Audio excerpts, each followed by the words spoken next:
বন্ধুরা একটা নতুন ভিডিও নিয়ে আসলাম।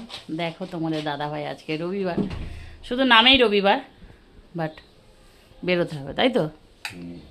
তো যাই হোক, ও এখন বেরিয়ে যাবে। এখন বাজে কটা তোমাদের দেখিয়ে দিই, 8টা বাজতে যায়, 10 মিনিট বাকি আছে, আমাদের 5 মিনিট ফার্স্ট। তো যাই হোক, দাদাভাই জাস্ট স্নান করে রেডি হচ্ছে। তার মধ্যে আমি ব্রেকফাস্ট বানিয়ে নিয়েছি। আজকের ব্রেকফাস্টে কী কী আছে দেখো। এখানে বাটার দিয়ে পাউরুটি সেঁকে নিয়েছি, কলা, দাদাভাইয়ের জন্য ডিমের পোচ, আর আমার জন্যে ডিম ভাজা। আজকের এগুলোই খাওয়া হবে।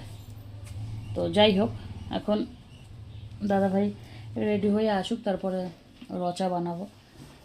তো চাও খাওয়া হবে, তারপরে এখন বানালে তো ঠান্ডা হয়ে যাবে, যার জন্য আমি এখন বানাইনি। তো আজকের ব্রেকফাস্টটা আমাদের কেমন লাগছে বলো তো তোমরা। যদিও এটা তো রোজই হয় না, আমি খাই একা একা, যা জোগাড় হয় সেটাই খাই।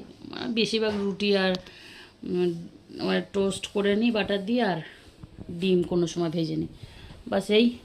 তো দাদাভাই এখন চলে যাবে, নামে রবিবার, অথচ বাইরেই কাটাতে হবে। একটু নিজেরও ওর দরকার আছে, প্রাইভেট দরকার, একটু আমারও আছে।